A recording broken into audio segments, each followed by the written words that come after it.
Well, just like with energy, agriculture markets are heavily influenced by global demand. But unlike other industries, nothing impacts agriculture more than the weather. And for those producers here in the Southern Plains, 2015 brought with it some welcome relief. Joining me now is our Courtney May. Well, weather continues to navigate the agriculture world and consumer prices. With summer rains diminishing the drought in Oklahoma, forage is good and farmers remain optimistic heading into 2016. Weather, disease, and international farming all play a role in agricultural production in Oklahoma. And with record-breaking rainfalls leading to lush pastures, cattle numbers are increasing, and it's an expansion producers are excited about. We'll continue to see, just in terms of pure animal numbers, some additional growth over the next couple of years. But I think more importantly, the economics of this industry will continue to grow as well, certainly relative to what we've seen the last few years, just because we're in so much better shape from a forage standpoint. In recent years, we've seen high cattle prices brought on by low cattle numbers, a trend Peel says is changing.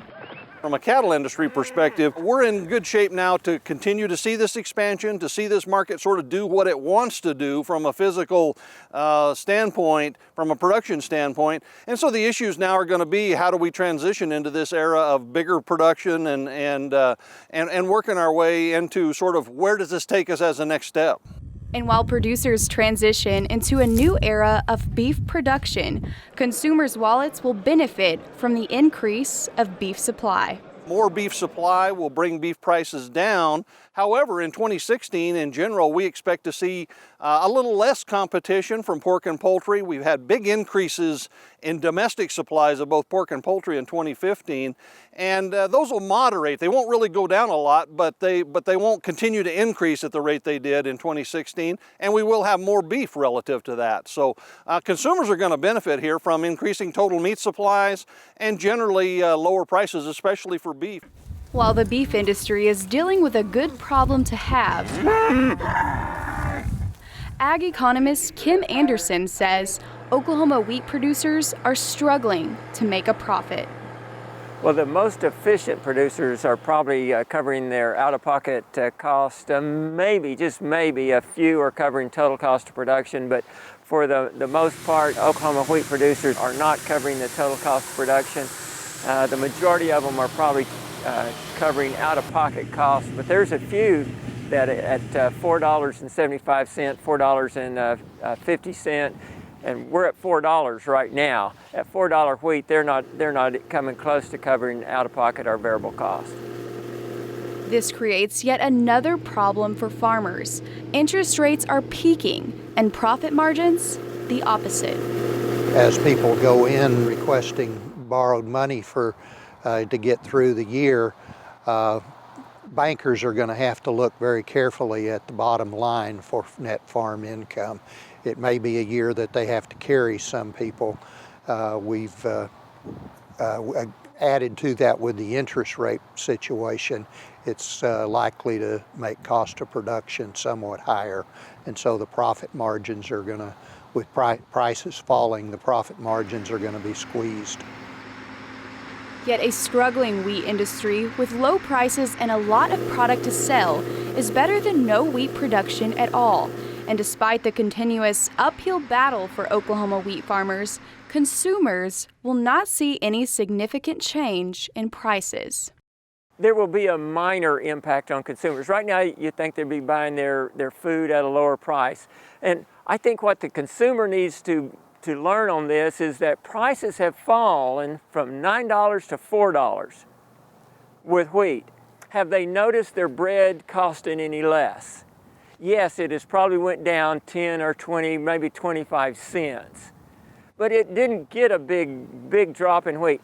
When they see the prices go from $4 back up to $9, and they see a report that says, oh, flour's going to cost more, bread's going to cost more, things are going to cost.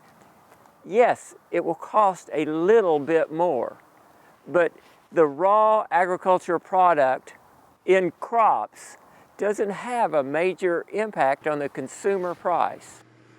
And for all farmers, there's a silver lining. The best Christmas gift that farmers got back in December was that Congress said they were going to stand by farmers. So at a time when they could have been cutting back, they restored funding for crop insurance, and it was kind of a test to see if somebody else suggested it was time to be cutting farm programs. Congress spoke loudly in December and said, no, we're not going to do that. We're going to keep our promise to farmers. It's an evolving industry with an optimistic outlook and a role in Oklahoma's economy that can't be overlooked.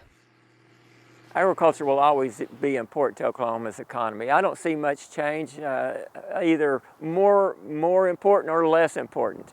Agriculture is an important part of the culture of Oklahoma, and it's an important part of the economy of this state. Yes, the beef, pork, and poultry industries are expected to either increase in production or remain constant in 2016, yet there's still the wheat industry that's seeing its lowest prices since 2010. Now, I know there's never any easy answers, but what is a solution to trying to turn around the wheat industry here in Oklahoma? Well, Dr. Anderson says the really only hope for Oklahoma wheat farmers to see a price increase is for the international wheat industry to fail. And if that happens, Oklahoma wheat farmers could see up to a $3 price increase. And typically this happens anywhere from July to November.